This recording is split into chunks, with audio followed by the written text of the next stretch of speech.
1번 문제는 마찰력에 대해 알아보는 실험으로 나무 토막에 나무면을 통해서 실험을 한번 진행하고 반대쪽에 있는 사포면을 통해서 실험을 진행해서 나무 토막이 미끄러질 때 빗면의 기울기를 비교하는 실험입니다. 이 실험에서 여러분들이 첫 번째로 알아봐야 될 내용은 오른쪽 그림을 한번 참고해서 봅시다. 빗면에 있는 물체는 아래로 미끄러지는 힘을 받을 테고 이 물체가 미끄러지지 않기 위해서는 반대 방향으로 같은 크기의 마찰력이 가해져야 됩니다. 그리고 빗면의 기울기가 더 커지게 되면 아래쪽으로 미끄러지는 힘 또한 더 커질 테고 이 물체가 움직이지 않기 위해서는 반대 방향으로 더 큰 마찰력이, 즉 미끄러지는 힘과 똑같은 마찰력이 작용해야 됩니다. 쉽게 말해서 마찰력이 크면 클수록 좀 더 기울기가, 빗면의 기울기가 커지더라도 물체가 버틸 수 있다는 이해가 되겠죠. 그리고 문제에서 접촉면이 사포면일 때가 무면일 때보다 마찰력이 크다라는 조건이 있습니다. 이 조건을 참고해서 우리가 문제를 풀어보도록 합시다. 먼저 기역, 크다는 기역에 해당된다. 우리가 사포면이 마찰력이 더 크다는 조건이 있기 때문에 사포면일 때 빗면의 기울기도 더 크다라는 사실을 알 수 있을 겁니다. 그러므로 나무 토막이 미끄러질 때 빗면의 기울기는 라에서가 나에서보다 크다 되어 있죠. 라는 사포면을 아래로 둔 실험이기 때문에 더 크다라는 게 맞다라는 걸 알 수 있습니다. 니은은 물체의 무게가 클수록 물체에 작용하는 마찰력이 크다라는 내용입니다. 이 실험은 나무 토막 하나에서 면만 바꿔가면서 실험한 내용이기 때문에 물체의 무게에 대한 내용이 아니라 표면의 거칠기에 대한 실험이 될 겁니다. 그래서 니은은 틀린 내용이 되겠죠. 마지막으로 디귿에서 나에서 마찰력이 클수록 나무 토막이 미끄러지셔야 할 때 빗면의 기울기는 크게 측정된다. 맞는 내용이 되겠죠. 그래서 답은 기역과 디귿 3번이 정답이 되게 됩니다. 2번 문제입니다.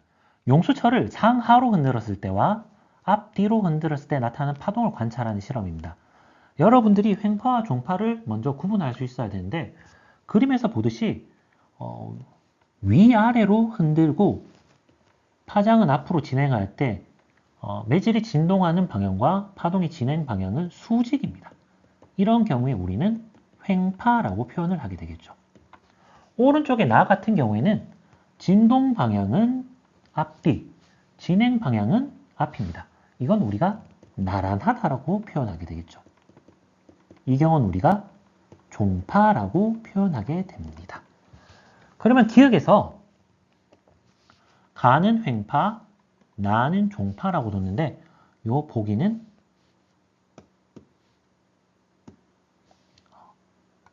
맞다라는 사실을 확인할 수 있습니다. 그리고 소리는 가 형태의 파동에 해당되는데 가는 우리가 횡파라고 앞에서 확인했습니다. 여러분 실제로 소리가 진동하는 걸 그림으로 표현해 보게 되면 다음과 같이 나타나게 됩니다. 다음과 같이 밀한 면, 소한 면, 밀, 소 이런 식으로 밀한 면과 소한 면이 반복되게 되는데 횡파에서도 보면은 우리가 밀한 부분과 소한 부분, 밀한 부분이 반복되는 걸 확인할 수 있습니다. 따라 소리는 가 형태가 아니라 나 형태이기 때문에 니은 보기는 틀렸다는 걸 알 수 있습니다. 디귿에서 가나에서 용수철은 진동만 하며 이동하는 것은 에너지다라고 되어 있습니다. 만약에 가 용수철에서 작은 리본을 하나 매달게 되면 이 리본은 위아래로만 진동하는 걸 볼 수 있습니다. 왜냐하면 파동에서 매질은 진동만 하게 되고 실제로 이동하는 것은 에너지이기 때문입니다. 그래서 디귿은 맞는 내용이 되겠죠. 답은 그래서 기역 디귿 4번이란 사실을 확인할 수 있습니다.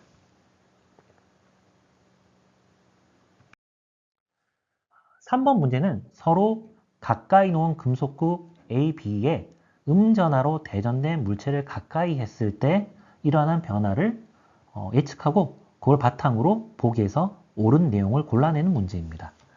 각각의 상황에 대해서 우리가 전자의 이동을 바탕으로 한번 확인해 보도록 하겠습니다. 각 경우에는 오른쪽에 마이너스로 대전된 물체가 다가와 있습니다. 그러면은 마이너스 전하는 마이너스 전하를 밀어낸 청력이 작용하게 되므로 물체 B에서 마이너스 전자들은 B에서 왼쪽으로 이동하게 될 겁니다. 그럼 시간이 지나게 되면 B 쇠공의 오른쪽에는 플러스 극, 반대쪽에는 마이너스 극이 자리 잡게 되겠죠. A에도 똑같은 현상이 일어나게 됩니다.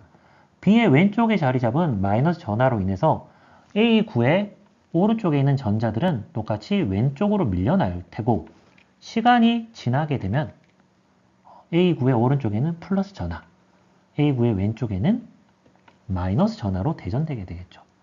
그리고 A, B 같은 경우에는 가까운 면에 각각 플러스, 마이너스로 대전되어 있으니까 정기적인 인력이 작용하게 됩니다. 그러면은 보기에서 A와 B 사이에는 인력이 작용한다. 이건 맞다라는 사실을 확인할 수 있습니다. 그리고 니은 디귿은 나에서 같이 한번 확인해 보도록 하겠습니다. 자, 이번에도 마이너로 대전된 물체가 오른쪽에 다가왔습니다. 아까와 마찬가지로 쇠공 D의 오른쪽에 있는 마이너스 전하들은 점점 왼쪽으로 이동할 텐데, 이번에는 아까와 다르게 도선으로 연결되어 있습니다. 이 도선에 따라서 전자들은 전부 대부분이 C공으로 넘어갈 수 있을 겁니다. 시간이 지나게 되면 금속구 C에는 마이너스 전하들이 많아지게 될 거고, 금속구 D에는 플러스 전하들이 많아지게 될 겁니다. 그리고 전자 이동 방향은 D에서 C로 전자가 이동하게 되겠죠. 자, 그러면은 전자는 D에서 C로 이동한다. 맞는 얘기가 될 테고, 자, 그리고 C는 양전하로 D는 음전하로 대전된다. C는 음전하, D는 양전하니까 반대로 된 걸 알 수 있죠. 그래서 디귿은 틀린 보기가 되겠죠. 답은 그래서 기흥, 니은 4번이 정답이 되게 됩니다. 4번 문제입니다. 뜨거운 물이 담긴 알루미늄 컵을 찬물이 담긴 수조에 넣었을 때 시간에 따라서 온도 변화와 열 평형이 이루어지는 걸 관찰하는 실험입니다. 여기서 여러분들이 알아야 될 개념은 입자는 기본적으로 열 에너지를 얻을수록 입자 운동이 활발해집니다. 그리고 열은 온도가 높은 곳에서 낮은 곳으로 이동합니다. 이 두 가지 사실을 바탕으로 한번 열의 이동과 입자의 운동이 어떻게 될지 추측해 보도록 합시다. 자, 온도가 높은 뜨거운 물, 온도가 낮은 차가운 물이 있으니까 일단 기본적으로 열은 다음과 같은 방향으로 이동할 겁니다. 그러면은 뜨거운 물에서는 점점 열 에너지를 잃을 테고, 열을 잃게 되니까 입자 운동이 점점 둔해지게 되겠죠. 찬물은 반대로 열 에너지를 얻게 될 거고, 열 에너지를 얻게 되니까 점점 입자 운동이 활발해지게 될 겁니다. 이 내용을 알고 보기를 보도록 합시다. 찬물의 입자는 운동이 활발해진다. 네, 찬물은 열 에너지를 얻고 입자 운동이 활발해지는 걸 알 수 있으니까 맞는 보기란 걸 알 수 있습니다. 니은, 열은 뜨거운 물에서 찬물로 이동한다. 열의 이동 방향도 우리가 열은 뜨거운 물에서 찬물로 이동한다는 사실을 확인했습니다. 그러면 니은도 맞는 보기란 사실을 알 수 있겠죠. 디귿, 열평에 도달하는 데 걸린 시간은 12분이라는 내용입니다. 열평형은 서로 온도가 다른 두 물체의 온도가 같아지는 현상을 말하는 겁니다. 그래프에서 보게 되면 60도의 뜨거운 물과 10도의 차가운 물이 온도가 같아지는 게 30도이고 30도일 때까지 걸리는 시간은 대략 12분이라는 사실을 알 수 있습니다. 디귿도 맞는 보기가 되겠죠. 그래서 정답은 5번이 정답이 되게 됩니다.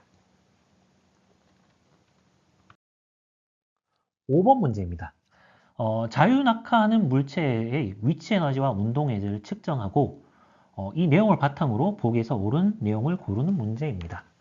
일단 여러분들이 먼저 확인해야 될 내용은 역학적 에너지 보존 개념을 이해하고 있어야 됩니다. 역학적 에너지 보존이란 건 기본적으로 물체의 운동 에너지와 위치 에너지의 합이 항상 일정하게 보존되는 것을 말합니다.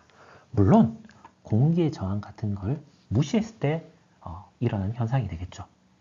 그러면 이 내용을 바탕으로 표의 빈칸을 채우고 역학적 에너지도 계산해 보도록 하겠습니다.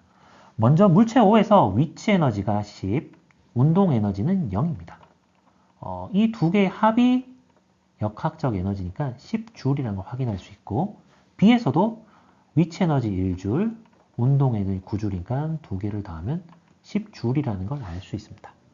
또한 역학적 에너지는 보존되기 때문에 기역의 값은 알 수는 없지만 A에서 위치 에너지와 운동 에너지 더한 값은 10줄이라는 걸 알 수 있겠죠. 그럼 당연히 운동 에너지는 1줄이라는 사실을 알 수 있습니다. 이제 보기를 봅시다. 기역은 1이다. 기역은 1줄이라는 걸 우리가 확인했죠. 그러면은 니은 기역은 맞는 보기입니다. 그리고 니은에서 5점에서 역학적 에너지는 10줄이다. 우리는 5점뿐만 아니라 O, A, B 모든 점에서 역학적 에너지가 10줄이라는 내용을 확인했죠. 그러면은 니은도 맞다는 사실을 알 수 있습니다. 마지막 디귿에서 O에서 B점으로 낙하하는 동안 위치 에너지 감소량과 운동 에너지 증가량이 같다라고 되어 있습니다. 위치 에너지 O에서 B로 올 때 위치 에너지 감소량은 9줄이 될 거고, 반대로 O에서 B로 올 때 운동 에너지 증가량 또한 9줄입니다. 같죠? 그러면 디귿도 맞다라는 사실을 알 수 있습니다. 그래서 5번의 정답은 5번이 됩니다. 6번 문제는 자유낙하하는 물체의 운동에 대해 알아보는 실험입니다. 실험 과정은 세 구슬을 떨어뜨린 후 일정 시간 간격으로 세 구슬의 위치를 사진으로 기록하고 위치를 분석해서 시간에 따른 속력 그래프를 그려내는 내용입니다. 일단 자유낙하 운동은 중력의 영향을 받는 물체가 외부의 힘에 영향을 받지 않고 자유롭게 떨어지는 운동입니다. 자유낙하 운동은 다음과 같은 특성이 있는데 물체의 질량과 관계없이 속력이 일정하게 증가하는 운동입니다. 이 내용은 실험 결과를 분석해 놓은 그래프를 봐도 쉽게 확인할 수 있습니다. 시간에 따른 속력 그래프에서 속력이 기울기가 일정한 채로 증가하는 걸 확인할 수 있습니다. 그래서 우리는 자유낙하 운동은 속력이 일정하게 증가하는 운동이라는 걸 다시 한번 확인할 수 있죠. 그럼 이제 보기를 보도록 합시다. I에서 I는 요 그림을 나타낸 내용입니다. I에서 B-A는 C-B이다. 여기서 각각 A, B, C는 일정 시간 동안 이동한 거리입니다. 다시 말하자면 A는 첫 번째 구간의 속력, B는 두 번째, C는 세 번째 구간의 속력을 나타내게 되겠죠. 그러면 B-A는 다른 말로 두 번째 구간과 첫 번째 구간의 속력 차이, 즉 속력이 증가한 양을 나타내게 됩니다. 똑같이 C-B도 세 번째 구간과 두 번째 구간의 속력 차이, 속력이 증가한 양을 나타내겠죠. 하지만 이 운동은 속력이 일정하게 증가하고 있기 때문에 속력의 증가량은 같아야 되겠죠. 그래서 첫 번째 기역 보기에서 B-A, C-B는 다른 말로 속력이 일정하게 증가하는 운동인가를 묻는 문항과 같은 내용입니다. 이건 우리가 맞다라고 확인할 수 있겠죠. 니은에 보면 자유낙하하는 물체의 속력은 시간에 따라 일정하게 커진다라고 되어 있습니다. 이게 결론에 해당되는 내용이라고 표현되어 있는데 우린 두 번째 그래프를 통해서 이미 이 내용을 확인했습니다. 두 번째 그래프를 보게 되면은 시간과 속력이 있을 때 속력이 일정하게 커지는 걸 우리가 확인했죠. 그러므로 두 번째 니은 보기도 맞는 내용이 되겠죠. 디귿을 봅시다. 질량이 2배인 쇠구슬로 실험을 하게 되면 그래프의 기울기가 더 커진다고 되어 있습니다. 기울기가 더 커진다라면 이런 식으로 더 빠르게 속력이 증가한다는 내용이 되겠죠. 한번 생각해보면 여러분, 질량이 2배가 되면 물체에 작용하는 중력이 커져서 작용하는 힘이 커지는 건 맞습니다. 하지만 물체의 질량이 커지면 질량이 커진 만큼 물체의 운동 상태를 변화시키는 것도 어려워지게 됩니다. 힘이 커지는 것과 운동 상태를 변화시키기 어려워진 것이 상쇄되어서 기본적으로 자유낙하 운동에서는 질량이 커지더라도 질량과 관계없이 속력이 일정하게 증가하게 됩니다. 그래서 보기 디귿은 틀린 내용이 되겠죠. 따라서 답은 기억, 니은 3번이 정답입니다.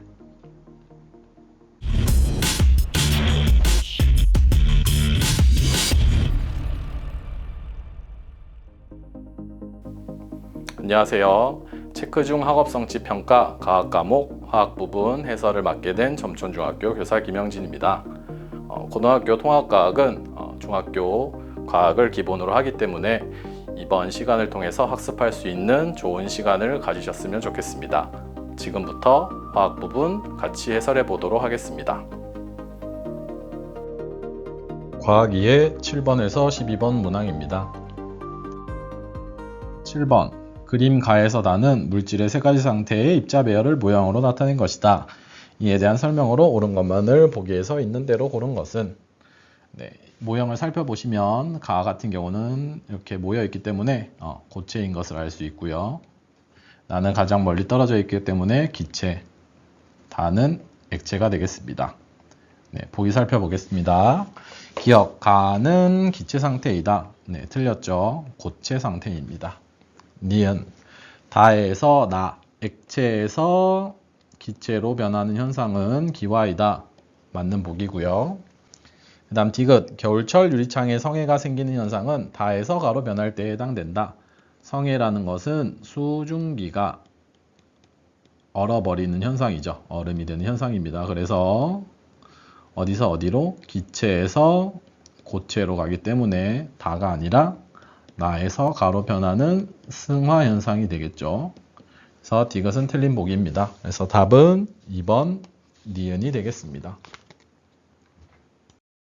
8번 표는 두 가지 기준에 대한 물질 가에서 다의 해당 여부를 나타낸 것이다.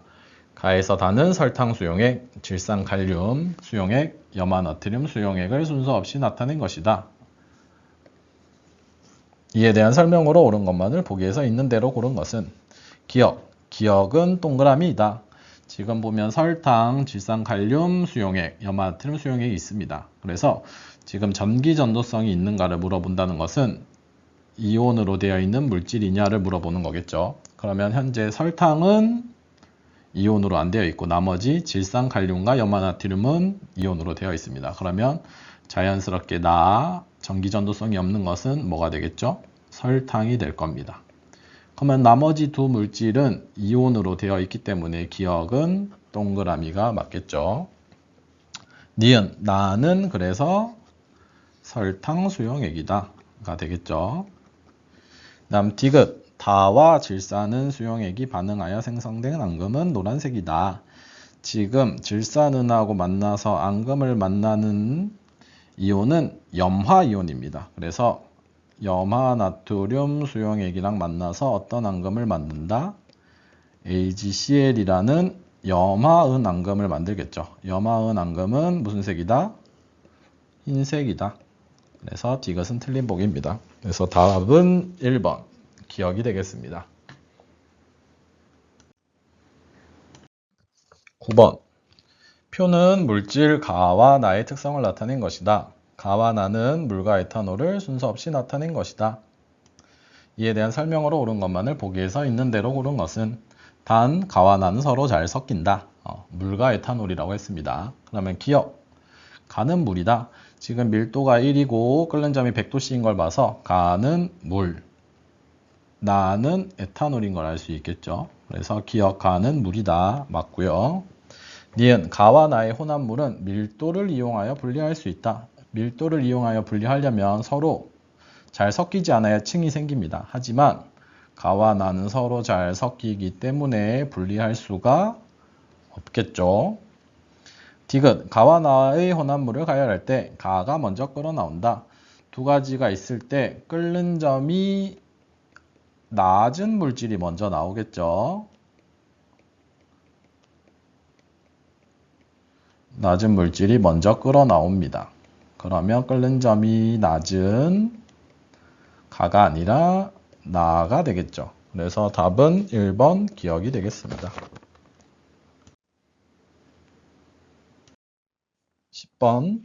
다음은 기체 용해도를 알아보는 실험이다. 이에 대한 설명으로 옳은 것만을 보기에서 있는 대로 고른 것은? 자, 기억은 C이다. 자, 기포가 가장 많이 발생하는 것을 찾으려고 합니다. 그러면 기포가 나왔다는 것은 기체 용해도가 가장 작은 것을 찾아라 라는 얘기가 되겠죠. 그러면 기체 용해도에 영향을 끼치는 것 두 가지입니다. 온도와 압력. 온도는 어떨수록 높을수록, 압력은 낮을수록 기체 용해도가 감소하기 때문에 온도가 가장 높고 그 다음에 압력이 낮은 거 50도씨의 물에서 고무마개로 누르고 있지 않는 C가 기체 용해도가 가장 작겠죠. 그래서 기억은 C이다. 맞는 보기고요. 니은 발생하는 기포의 양은 D보다 B가 더 많다. 자, D랑 B 같은 경우는 똑같이 고무마개로 막았습니다. 대신에 온도가 다르죠. 그러면 온도가 높은 D가 B보다 더 많겠죠. 온도가 높으면 기체 용해도가 감소하기 때문에 더 밖으로 많이 나올 겁니다. 틀린 보기고요. 디귿 A와 B를 비교하면 기체 용해도와 압력의 관계를 알 수 있다. 지금 A와 B는 온도는 동일한데 지금 고무마개를 했냐 안 했냐죠. 그래서 고무마개는 뭐를 달리한 거다? 압력을 달리한 거기 때문에 관계를 알 수 있게 됩니다. 그래서 답은 기억과 디귿 3번이 되겠죠.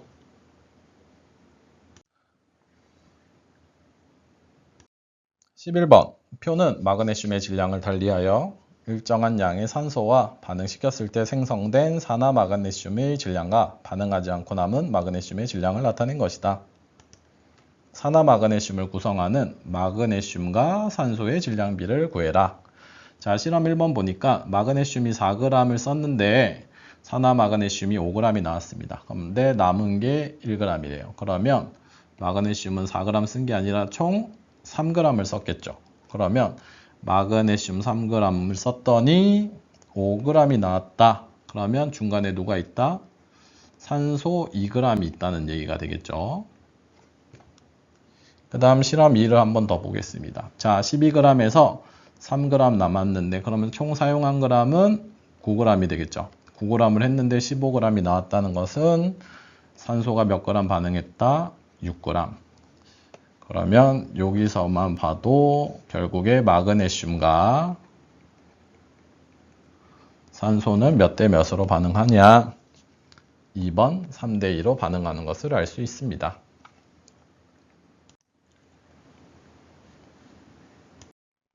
12번.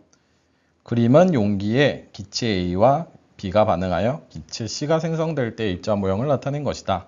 이 반응을 화학 반응식으로 옳게 나타낸 것은? 자, 반응 전에는 A가 세 분자, B가 한 분자가 있었습니다. 그랬더니 A가 한 분자가 남고 C가 두 분자가 생겼네요. 그러면 지금 반응하지 않은 것은 여기 왼쪽 A 분자. 그러면 두 분자 A가 반응해서 그 다음에 한 분자의 B가 반응했더니 두 분자의 C가 만들어졌죠. 그러면 그대로 분자수를 적어보면 두 개 A가 한 개의 B를 만나서 두 개의 C를 만들어냈다. 그러면 답은 몇 번이죠? 5번 2A 플러스 B는 2C가 된다.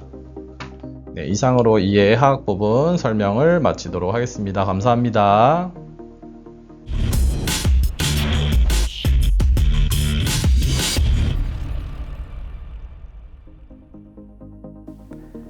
네, 모두들 체크 중 풀어보느라고 고생하셨습니다. 고등학교에 올라와서 반드시 알아야 될 생물 개념 문제를 모아서 문제를 만들었습니다. 체크 중을 풀어봄으로 인해서 여러분들의 행복한 고등학교 생활이 될 수 있기를 선생님이 응원하겠습니다. 자, 그럼 이제 해설 영상으로 넘어가겠습니다. 문제지 13문항부터 19문항까지입니다. 그럼 본격적으로 문항 해설을 시작하겠습니다. 13문항입니다.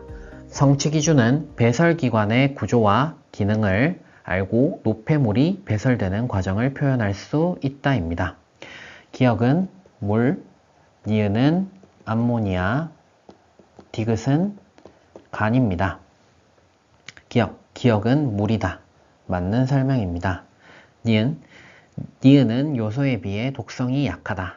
니은인 암모니아는 독성이 강하기 때문에 디귿인 간에서 요소로 전환되어 배설됩니다.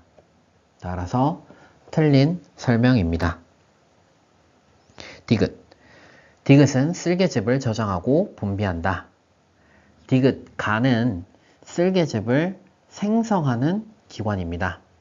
쓸개가 쓸개즙을 저장하고 분비하는 기관입니다. 따라서 디귿도 틀린 설명입니다. 정답은 1번 기역입니다. 참고로 쓸개즙은 지방을 분해하지 않으므로 소화효소가 아닙니다. 14문항입니다.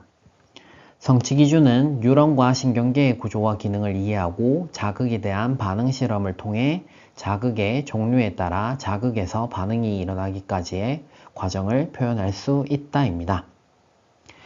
A는 대뇌, B는 중간뇌, C는 연수입니다. 그림을 보고 각각의 뇌와 뇌의 기능과 구조를 설명할 수 있도록 연습을 해야 합니다. 기역은 A에 의해 조절된다. 심장박동은 연수에 의해서 조절됩니다. 연수는 생명유지와 관련이 깊은 심장박동, 호흡운동, 소화운동 등을 조절합니다. 따라서 기역은 C에 의해 조절됩니다. 틀린 설명입니다. B는 중간뇌이며 니은의 조절에 관여한다. 중간뇌는 눈의 움직임과 동공의 크기를 조절합니다. 맞는 설명입니다. C는 근육운동을 조절하고 몸의 자세와 균형을 유지한다. 근육운동과 몸의 자세 균형 유지는 소뇌의 역할입니다. 디귿은 틀린 설명입니다. 따라서 정답은 2번 니은입니다. 15문항입니다. 성취기준은 염색체와 유전자의 관계를 이해하고 체세포 분열과 생식세포 형성 과정의 특징을 염색체의 행동을 중심으로 설명할 수 있다입니다. A와 B는 염색 분체이고 기역과 니은은 상동 염색체입니다. 문제에서 사람의 체세포에서 쌍을 이루고 있는 크기와 모양이 같은 두 개의 염색체가 상동염색체의 정의입니다. 감수 2분열 과정에서 기역과 니은이 분리된다. 감수 1분열 과정에서 상동염색체가 분리되고 감수 2분열 과정에서 염색 분체가 분리됩니다. 틀린 설명입니다. A와 B는 염색 분체이며 동일한 유전 정보를 가진다. 염색 분체는 DNA가 복제되어 형성되므로 동일한 유전 정보를 가집니다. 맞는 설명입니다. 예를 들어 A에 라지 T 유전자가 있다면 B에도 스몰 t가 아닌 라지 T 유전자가 온다는 의미입니다. 기역과 니은은 부모로부터 각각 하나씩 물려받은 것이다. 상동염색체가 쌍을 이루는 까닭은 하나는 어머니로부터, 다른 하나는 아버지로부터 물려받았기 때문입니다. 맞는 설명입니다. 따라서 정답은 4번 니은 디귿입니다. 추가로 설명을 조금 하자면 기역이 어머니로부터 물려받았고 니은이 아버지로부터 물려받았다면 기역에 라지 T가 T 유전자가 있다면 니은에는 라지 T가 올지 스몰 t가 올지 모릅니다.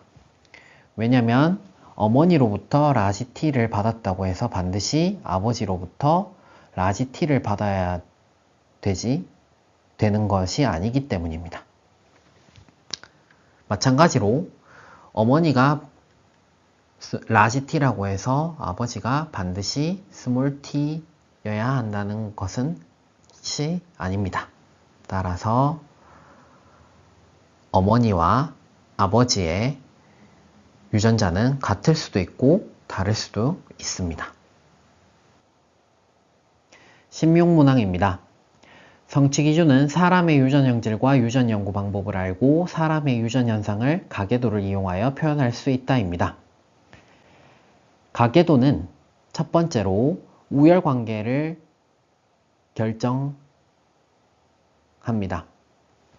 부모 세대에 없던 형질이 자손 세대에 나타나면 자손 세대에 나타나는 형질이 열성이고, 두 번째로 상염색체 유전인지 성염색체 유전인지 판단할 때는 성염색체 유전이 아니라면 상염색체 유전이고 상염색체 유전이 아니라면 성염색체 유전입니다. 기억, 마른 귀지는 열성 형질이다. A와 B 젖은 귀지 사이에서 마른 귀지인 형질이 나타났으므로 마른 귀지가 열성 형질입니다. 기억은 맞는 설명입니다. 니은 A와 B의 유전자형은 동일하다. 이 가계도에서는 상염색체인지 성염색체인지 판단을 해야 됩니다. 만약 이 가계도가 성염색체 유전이라고 한다면 A와 B 사이에서 태어난 자녀와 아버지가 형질이 같아야 하는데 문제에서 제시한 상황과 다르므로 이 가계도는 상염색체 열성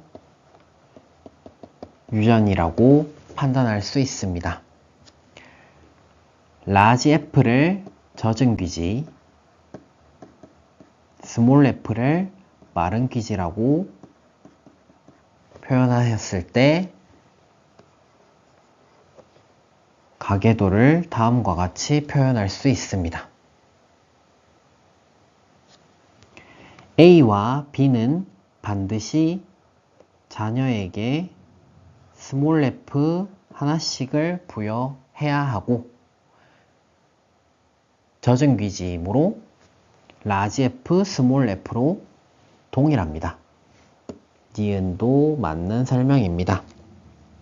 디귿, D가 C와 동일한 유전자형의 남자 사이에서 자녀를 낳을 때 마른 귀지의 자녀가 태어날 확률은 4분의 3이다.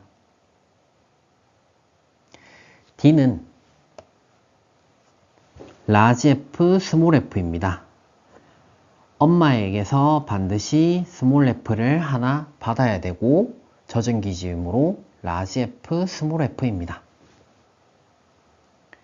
C는 라지 F, 스몰 f입니다. 그 이유는 아들이 라지 F이므로 반드시 라지 F를 하나 줘야 하고 젖은 귀지이므로 유전자형이 라지 F, 스몰 f입니다. 따라서 라지 F, 스몰 f와 라지 F, 스몰 f 사이에서 태어난 자녀의 유전자형은 라지 F, 라지 F, 스몰 f, 라지 F, 스몰 f, 스몰 f, 스몰 f이므로 마른 귀지인 자녀가 태어날 확률은 4개 중에서 1개인 4분의 1입니다. 따라서 디귿은 틀린 설명입니다. 정답은 3번입니다. 17문항입니다. 성취기준은 광합성에 필요한 물의 이동과 증산작용의 관계를 이해하고 잎의 증산작용을 광합성과 관련지어 설명할 수 있다입니다. 기역은 기공을 나타낸 그림입니다. 기공은 기체가 드나드는 통로입니다. 기역, 기역은 2개의 공변세포가 모여 형성된다. 기공은 2개의 공변세포가 모여 형성됩니다. 맞는 설명입니다. 니은, 기역을 형성하는 세포에는 엽록체가 있다. 공변세포에는 엽록체가 있습니다. 맞는 설명입니다. 디귿, 기온이 높고 바람이 강할 때 증산작용이 잘 일어난다. 기공이 열리면 증산작용이 활발하게 일어나며 온도가 높고 바람이 강할 때 증산작용이 잘 일어납니다. 빨래가 잘 마르는 조건과 증산작용이 잘 일어나는 조건은 동일합니다. 따라서 기역, 니은, 디귿 5번이 정답입니다. 18문항입니다. 성취기준은 생물의 다양성을 이해하고 변이의 관점에서 환경과 생물 다양성의 관계를 설명할 수 있다입니다. 기역, 새는 부리의 모양과 크기에 대한 변이가 있다. 변이란 같은 종의 생물이라도 생김새, 크기, 색깔 등 특징이 조금씩 다른 것을 얘기합니다. 새는 같은 종이므로 변이가 있습니다. 맞는 설명입니다. 니은, 환경에 적응하는 과정을 통해 생물 다양성이 증가할 수 있다.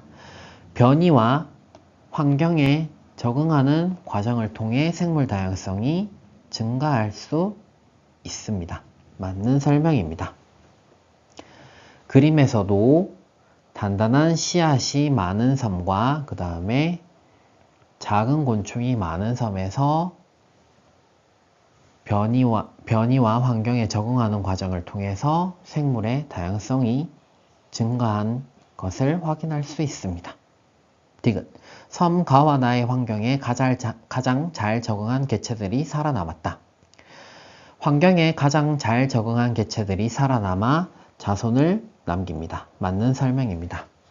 이러한 과정들로 인해서 진화가 일어나게 됩니다. 19문항입니다.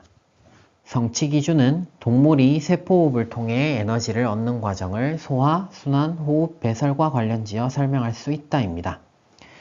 A는 순환계, B는 소화계, C는 호흡계, D는 배설계입니다. 기억, A를 통해 흡수된 영양소는 B를 통해 온몸의 세포에 전달된다. B인 소화계를 통해 흡수된 영양소는 A인 순환계를 통해 온몸의 세포에 전달됩니다. 틀린 설명입니다.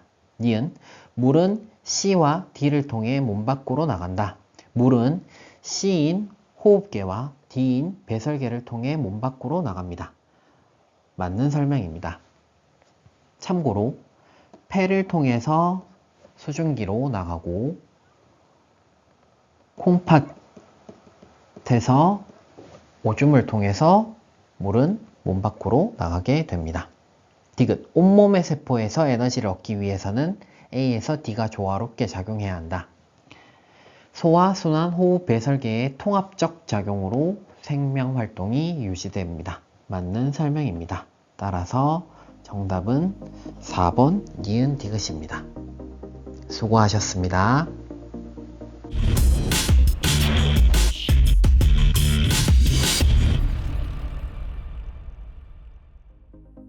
문제지 20번 문항부터 25번 문항까지입니다. 20번 문항입니다. 이 문항의 성취 기준은 대륙이동설을 이해하고 지진과 화산이 발생하는 지역의 분포를 판의 경계와 관련지어 설명할 수 있다입니다. 문항을 보시면 그림은 지구 내부에서 발생한 지진의 모습을 나타낸 것이다. 이에 대한 설명으로 옳은 것만을 보기에서 있는 대로 고른 것은 이라고 나와 있습니다. 그림에 보시면 A는 지진이 발생한 지점인 진원을 나타내죠.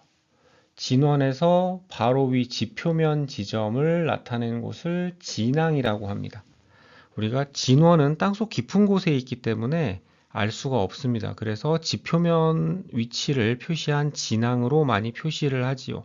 그래서 A는 진원, B는 진항이다. 요걸 알고 넘어가시면 좋을 것 같습니다. 기억, 지진이 발생한 지점인 A를 진원이라고 한다. 맞는 표현입니다. 니은, 지진이 발생한 곳의 지표상의 지점인 B를 진항이라고 한다. 맞는 표현입니다. 디귿, 건물의 피해 정도를 기준으로 나타내는 지진의 세기를 규모라고 한다. 인데, 규모는 지진의 세기를 나타내는 단위로 방출된 에너지 양을 기준으로 나타냅니다. 디귿 보기에 있는 것처럼 건물의 피해나 피해 정도나 사람이 지진을 느끼는 정도, 이런 것으로 나타내는, 이런 피해 정도를 기준으로 나타내는 세기는 진도라고 합니다. 진도라는 표현을 쓰지요. 그래서 디귿 보기는 잘못된 표현입니다. 기억 니은 보기가 옳으므로 정답은 3번입니다. 21번 문항입니다. 이 문항의 성취 기준은 우리나라 주변 해류의 종류와 특성을 알고 조석 현상에 대한 자료를 해석할 수 있다입니다. 문항 보시면 그래프는 어느 서해안 지역에서 며칠 동안 측정한 해수면의 높이 변화를 나타낸 것이다. 이에 대한 설명으로 옳은 것만을 보기에서 있는 대로 고른 것은 이라고 되어 있습니다.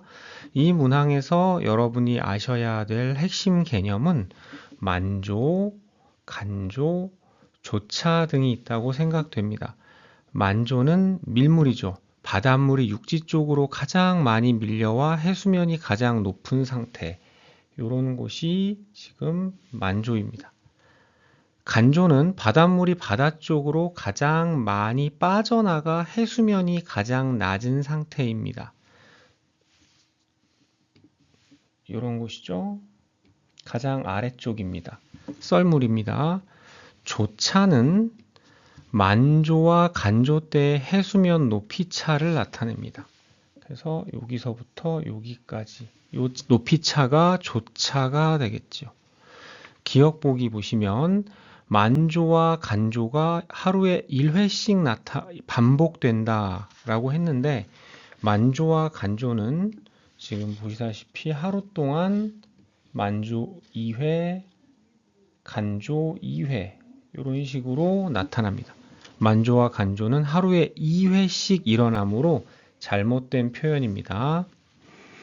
니은 보기, 일일 정오는 갯벌에 나가 조개를 잡기에 적당하다 라고 되어 있는데, 조개를 잡으려면 간조여야겠죠. 바닷물이 바다 쪽으로 많이 빠져나간 썰물 때여야 합니다. 그래서 일일 정오를 보니까 일일 정오에는 간조입니다. 그래서 조개 잡기에 적당하다. 맞는 표현입니다. 디귿 보기를 보시면 1일의 해수면 높이차가 6일의 해수면 높이차보다 작다. 즉 1일의 조차가 6일의 조차보다 작다라고 되어 있는데, 지금 그림을 보시면 자, 아까 1일의 조차, 6일의 조차, 여러분이 보시기에도 1일의 조차가 훨씬 큰 걸 알 수 있습니다.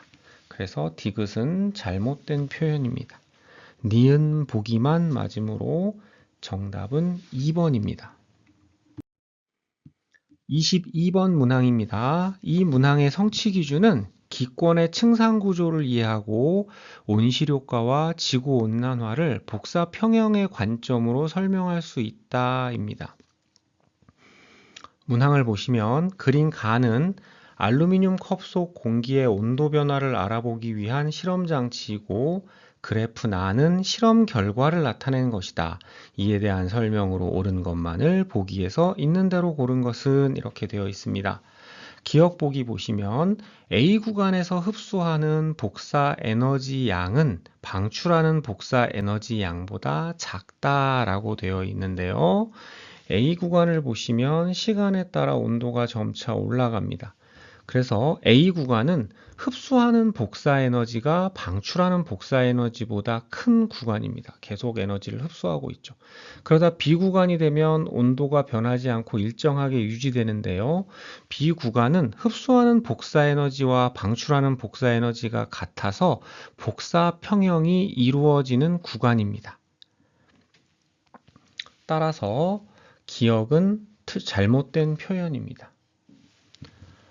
니은 보기는 알루미늄 컵과 전열기 사이의 거리가 더 가까워지면 B 구간의 온도는 높아진다 라고 되어 있습니다.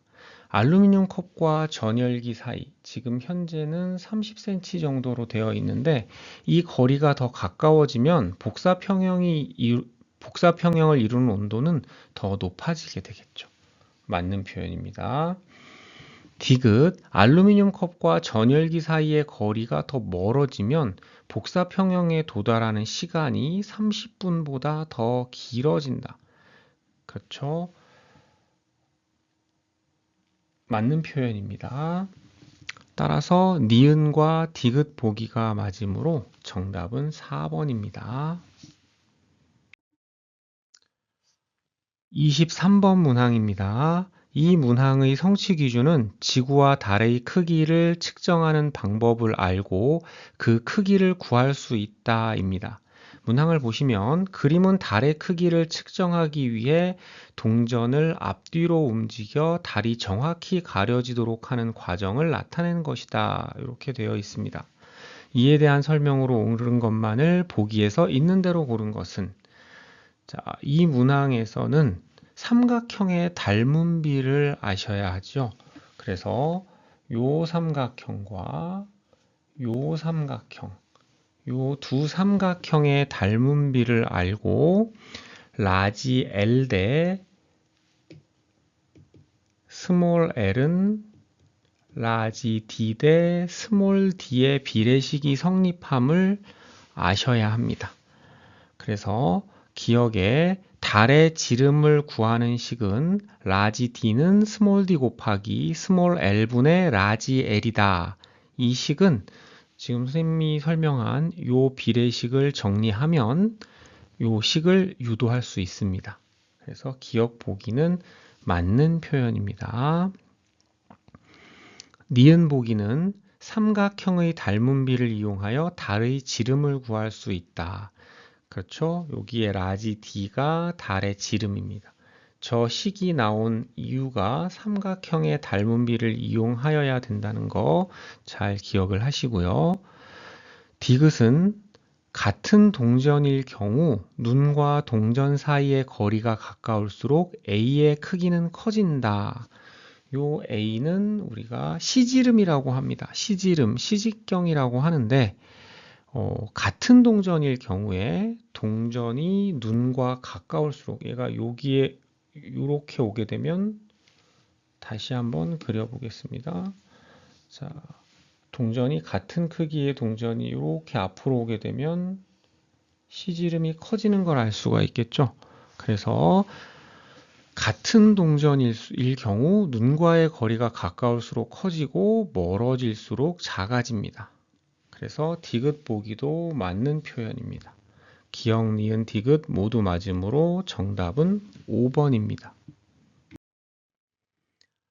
24번 문항입니다. 이 문항의 성취 기준은 태양계를 구성하는 행성의 특징을 알고 목성형 행성과 지구형 행성으로 구분할 수 있다입니다. 여러분 문항을 보시면 그림의 A에서 H는 태양계를 구성하고 있는 행성들을 나타내는 것이다.